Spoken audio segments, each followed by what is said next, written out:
Assalamualaikum warahmatullahi wabarakatuh. Berjumpa kembali teman-teman kita di sesi bimbingan klasikal. Gimana kabarnya kalian? Mudah-mudahan kondisinya baik-baik saja ya, sehat selalu dan tentu tetap semangat. Oke, pada sesi bimbingan klasikal kali ini Bapak akan menyampaikan sebuah materi untuk kalian. Nah, materi kali ini berjudul bakat ya. Jadi Bapak akan menyampaikan mengenai bakat, apa itu bakat, dan bagaimana cara kalian untuk bisa menggali bakat yang kalian miliki. Oke, sedikit penjelasan di awal bahwa bakat ya.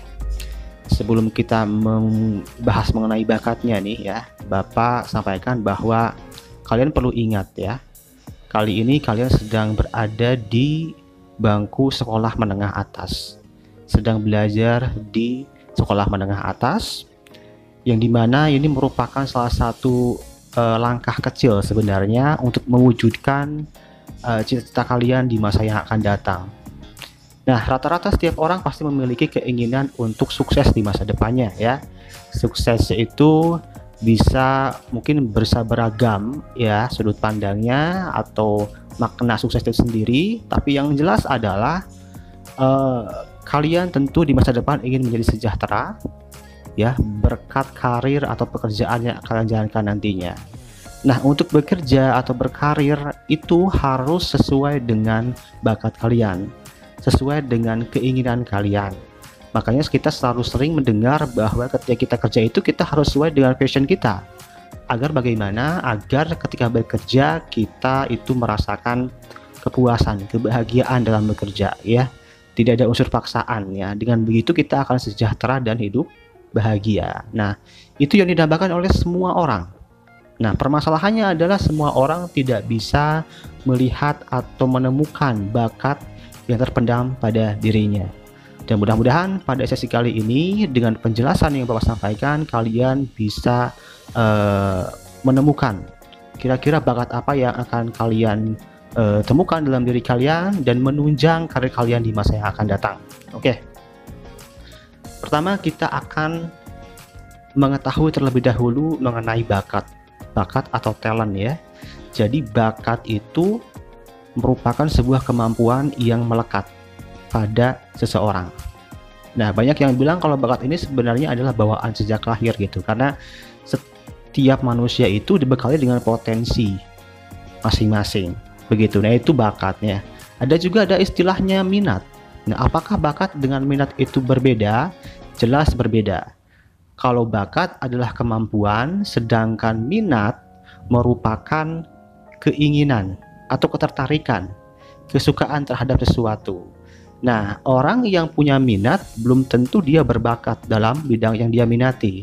Contohnya bagaimana? Contohnya ketika kita ya berminat terhadap musik, pengen menjadi seorang penyanyi, akhirnya kita mencoba-coba menyanyi gitu ya, menyanyi atau membuat sebuah grup band gitu.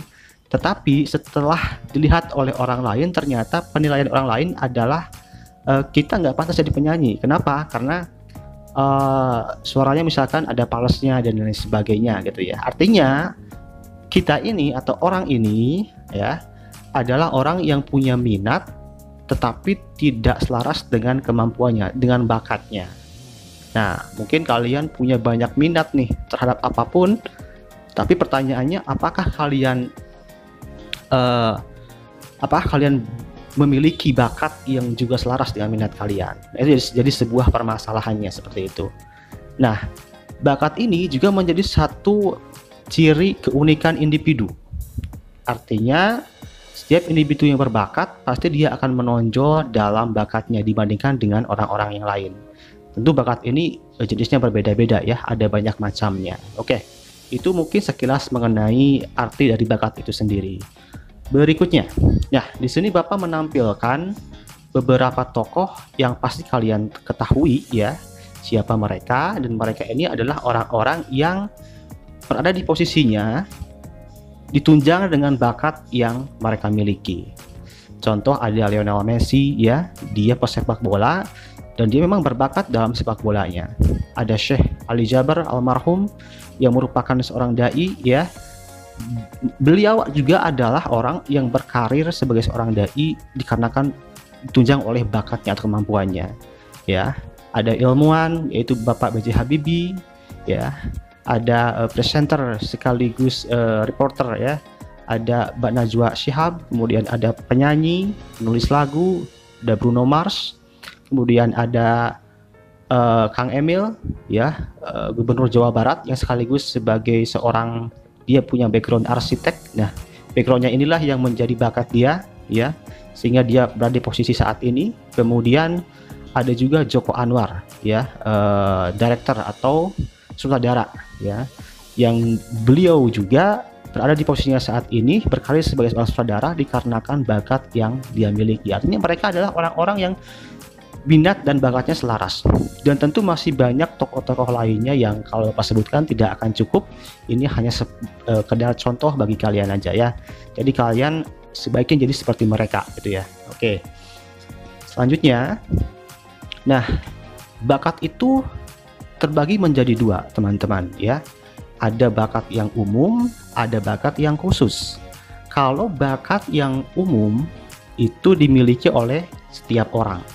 Contohnya yang bagaimana? Contohnya setiap orang pasti bisa menulis, ya, pasti bisa menulis, pasti bisa membaca, pasti bisa berlari, ya, bisa bergerak. Semua orang bisa, begitu ya. Nah, tetapi ada bakat khusus. Bakat khusus itu adalah lebih spesifik lagi. Karena misalkan begini, setiap orang memang bisa menulis, tetapi bisakah? Ya, tapi tidak semua orang bisa menulis dengan baik. Artinya bisa mengeluarkan sebuah karya, buku gitu yang, atau bisa menulis sebuah puisi, tidak. Ya, tapi intinya semua orang bisa menulis. Nah, oleh karena itu dispesifikasi lagi menjadi bakat-bakat khusus. Nah, ini ada beberapa jenis bakat khusus. Di antaranya ada verbal, ya, secara singkatnya Bapak jelaskan kalau verbal ini adalah bakat di mana cirinya adalah orang pandai berkata-kata, pandai berkomunikasi, ya, pandai bernarasi gitu ya. Itu dia bakat verbal. Ada bakat numerik. Bakat numerik ini adalah orang-orang yang punya kemampuan untuk bisa mengelola angka, ya, mengelola angka, melakukan analisa gitu ya, statistik. Nah, pokoknya senang dengan angka. Dia mudah dalam menghadapi angka-angka gitu ya, dan mungkin mereka suka dengan angka-angka tersebut gitu ya, seperti matematika kalau di lingkungan kalian sebagai seorang pelajar gitu ya. Ada juga bakat skolastik. Bakat skolastik ini adalah kemampuan untuk bisa menganalisa, membuat konsep, membuat hipotesis gitu ya, menganalisa angka dan menulis gitu ya. Nah, ini biasanya dimiliki oleh para ilmuwan atau saintis. Seperti contoh tadi sebelumnya ada Pak B.J. Habibie gitu ya. Nah, itu berarti yang beliau memiliki kecerdasan skolastik juga. Nah, oke.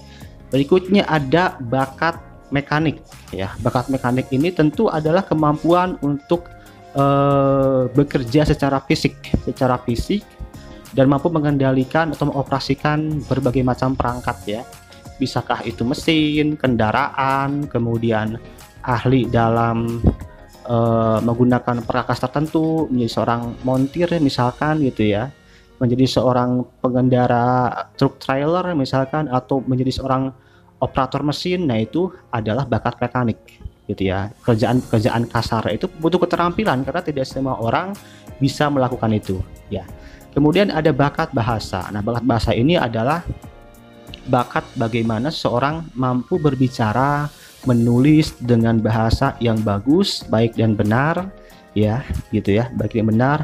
Kalau dia menulis, dia bisa menciptakan sebuah karya tulisan yang benar-benar indah begitu ya. Kalau berbicara, dia bisa menjadi seorang public speaking yang baik gitu. Nah, itu contoh dari bakat bahasa. Ada bakat abstrak. Nah, bakat abstrak ini adalah orang yang punya kemampuan imajinasi untuk menciptakan pola-pola tertentu katanya. Jadi bisa dicontohkan seperti para desainer ya, entah itukah desainer grafis atau desainer busana begitu ya. Nah, itu mereka punya bakat abstrak, atau mungkin pelukis gitu ya. Nah, itu punya bakat abstrak. Nah, berikutnya ada bakat ketelitian klerikal. Nah, ketelitian klerikal ini merupakan bakat di mana seorang mampu mengerjakan satu tugas dengan cepat dan hasilnya optimal. Dan tentu dia, kenapa bisa demikian? Karena dia adalah orang yang teliti dan setiap mengerjakan sesuatu dia selalu sistematis gitu ya, sistematis. Jadi dia terampil dalam menghadapi pekerjaan-pekerjaan semacam itu. Contoh pekerjaannya seperti apa? Contohnya adalah orang-orang yang bergerak di bidang administrasi gitu ya, kayak akuntan, itu kan harus teliti. Nah, mereka itu yang berada di posisi tersebut harus berbakat, yaitu punya bakat ketelitian klerikal. Nah, yang berikutnya ada bakat relasi ruang.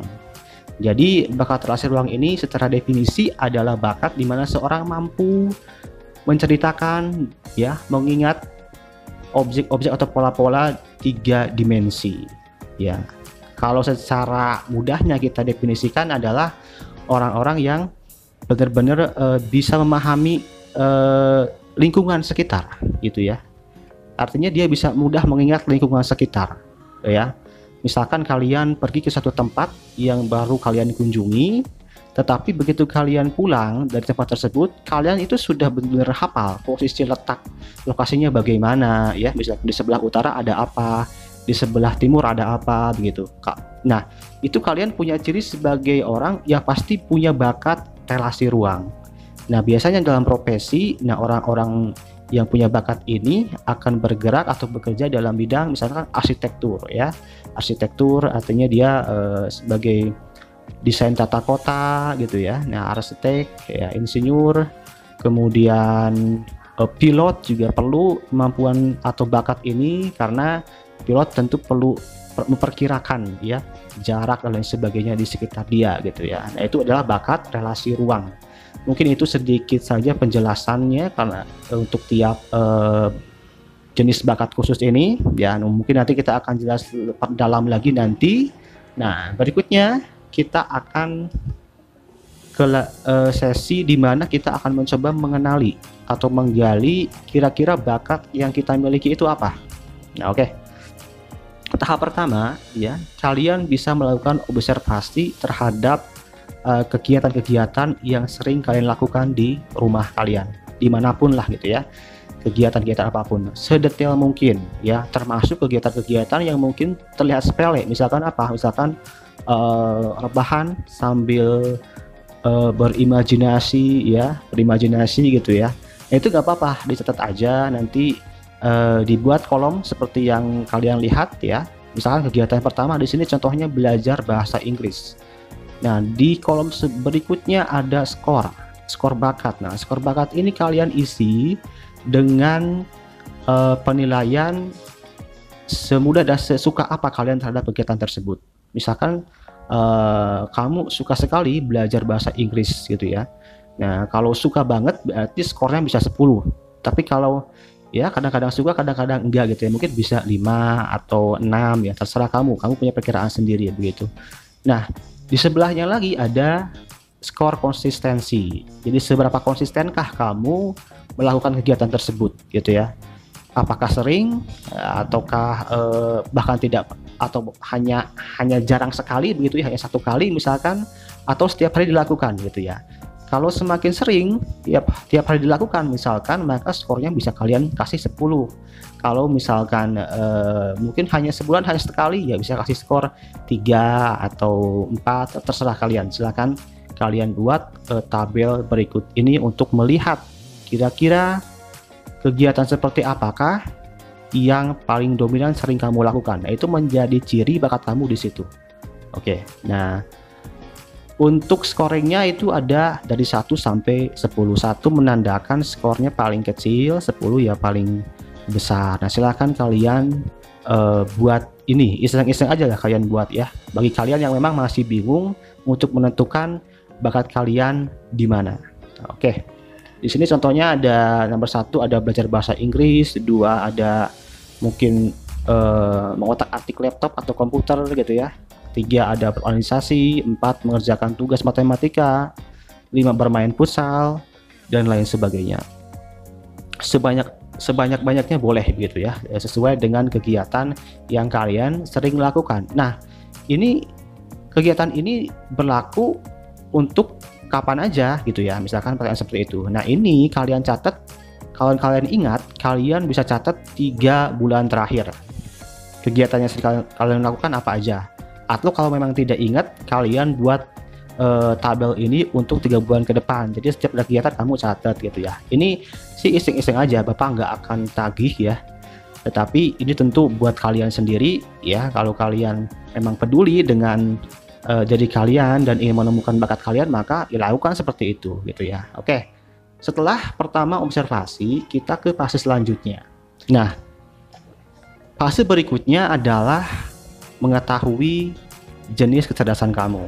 Jadi kamu perlu mengetahui yang namanya multiple intelligence. Nah, multiple intelligence ini menjelaskan bahwa sebenarnya manusia itu, setiap individu itu tidak ada yang bodoh, ya. Semua orang pintar dengan karakteristik kepintaran masing-masing. Di sini ada sekitar 8 jenis multiple intelligence. Nah, kalian harus kenal ini satu persatu ya. Dan tentu sembari Bapak menjelaskan, kalian harus bisa merenungkan kira-kira kamu masuk dalam kategori yang mana. Satu orang mungkin bisa 2 atau 3 gitu ya. Karena 2 atau 3 tapi mungkin dengan intensitas yang berbeda-beda gitu ya.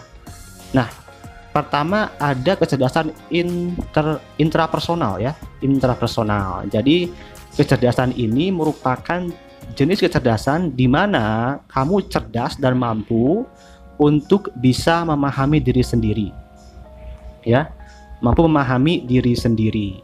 Nah, orang yang memiliki kecerdasan intrapersonal ini biasanya adalah seorang pemikir, filsuf, gitu ya. Nah, teori-teori yang kalian lihat di buku paket, buku LKS atau dimanapun, itu keluar dari seorang filsuf, seorang pemikir. Nah, pemikir itu punya kecerdasan intrapersonal. Nah, ciri-ciri intrapersonal itu diantaranya adalah dia bisa mengenali kekurangan kelebihan diri dia sendiri, gitu ya. Bahkan ketika dia sudah menemukan apa yang kurang dari dirinya, dia akan memperbaikinya, gitu ya. Jadi sadar diri orangnya. Nah, itu intrapersonal. Yang berikutnya ada naturalis. Nah, naturalis ini adalah kecerdasan alam. Maksudnya bagaimana? Maksudnya adalah orang yang punya kecerdasan ini adalah orang yang cinta dengan alam, suka dengan alam, ya. Misalkan kalian suka memelihara hewan, begitu, kalian suka merawat tumbuhan, gitu ya. Nah, itu kan perlu pengetahuan sebenarnya. Tidak semua orang itu punya skill untuk bisa merawat hewan atau memelihara tumbuhan atau menjaga alam. Itu butuh ilmunya. Nah, orang-orang yang cerdas secara naturalis itu adalah orang yang benar-benar pintar dalam bagaimana memelihara alam itu, ya, dan bagaimana melestarikannya tentunya. Nah, berikutnya ada kecerdasan spasial. Nah, spasial ini adalah kecerdasan untuk mengimajinasikan objek, gambar. Nah, mereka adalah orang-orang yang pintar dalam mendesain, ya, seperti arsitek, pelukis, desainer. Nah, itu adalah orang-orang yang memiliki kecerdasan spasial. Kemudian ada kecerdasan linguistik. Nah, kecerdasan ini merupakan kecerdasan di mana seseorang itu sangat mampu dengan baik untuk bisa berbicara dan menulis, ya. Ya, kalau berbicara dia bisa menjadi seorang public speaking yang sangat baik, bisa menginfluence orang lain. Nah, kalau menulis dia bisa menciptakan sebuah karya tulis yang baik, bisa novel dan lain sebagainya. Nah, ini adalah kecerdasan linguistik begitu. Mungkin orang yang cerdas linguistiknya gitu ya, tetapi matematikanya rendah, ya. Ya itulah kenapa tadi Bapak bilang di awal tidak ada siswa yang bodoh atau individu yang bodoh, semuanya pintar dengan tipikal cerdasnya masing-masing. Yang berikutnya ada body kinestetik atau kecerdasan kinestetik. Ini adalah orang-orang yang cerdas atau memiliki kelebihan dalam aspek fisiknya, tubuhnya, gitu ya. Siapa mereka? Mereka adalah anak-anak atau orang-orang yang pandai berolahraga, pandai futsalnya, pandai basketnya, gitu ya. Dan mereka adalah orang-orang yang cerdas secara kinestetik. Yang berikutnya ada kecerdasan interpersonal. Nah, kecerdasan ini keterbalikan dari intrapersonal. Kalau intrapersonal itu dia memahami diri sendiri, tetapi kalau interpersonal itu memahami orang lain, ya. Nah, orang-orang yang cerdas secara interpersonal ini adalah orang-orang yang pandai berkomunikasi dengan orang lain. Ya, mereka adalah orang-orang yang bisa memahami orang lain. Ya, itu communicating and reading people. Nah, jadi bisa memahami orang lain. Karena bagaimana? Karena ketika kita komunikasi dengan orang lain, ya itu ternyata butuh keterampilan lain, kecerdasan lain, yaitu apa? Memahami cara berpikir orang lain. Nah, mereka adalah orang-orang yang cerdas secara interpersonal. Berikutnya ada kecerdasan logika ya, logical reasoning, yaitu kecerdasan logika. Maksudnya adalah orang-orang yang punya keterampilan dalam mengelola angka, ya, dan mengelola dan menciptakan satu konsep yang rumit gitu ya. Ya, contohnya bagaimana? Contohnya adalah kalau di lingkungan kalian sebagai seorang pelajar, tentunya adalah anak-anak yang pintar matematika itu adalah orang-orang yang cerdas secara logika. Terus orang-orang yang pintar membuat aplikasi pemrograman gitu ya, itu juga orang-orang yang berarti memiliki kecerdasan logika yang baik begitu. Nah, jadi itu adalah orang-orang yang cerdas logika itu punya keterampilan logika berpikir yang tinggi. Nah, seperti itu. Kemudian yang berikutnya ada musikal. Nah, ini adalah orang-orang yang cerdas dalam bermusik gitu ya. Mungkin secara akademik nilainya rendah, tetapi dalam musiknya dia punya skill gitu ya. Bisa entah itu bisa menyanyi atau bisa memainkan instrumen musik dengan baik dan bisa dinikmati oleh orang lain.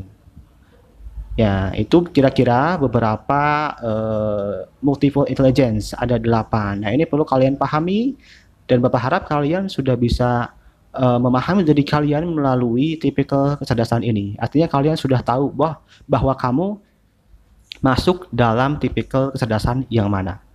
Oke, nah berikutnya setelah kalian tadi Bapak suruh untuk membuat sebuah daftar atau draft kegiatan yang sering kalian lakukan dan melakukan scoring, kemudian kalian sudah memahami apa itu multiple intelligence dan sudah menemukan paling tidak pencerahan lah gitu ya. Kalian masuk ke dalam kategori kecerdasan yang mana, maka Bapak harap kalian bisa menjawab kedua pertanyaan ini sebagai indikator bahwa kalian sudah menemukan bakat yang kalian miliki.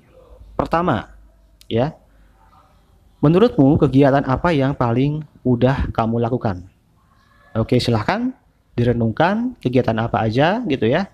Nah, kenapa demikian? Karena ciri dari sebuah bakat itu adalah ketika kamu bisa melakukan itu dengan sangat mudah dibanding orang lain yang mungkin kesulitan kalau orang lain, tapi kamu bisa melakukannya dengan mudah. Silakan, apa itu? Kalian pikirkan sendiri.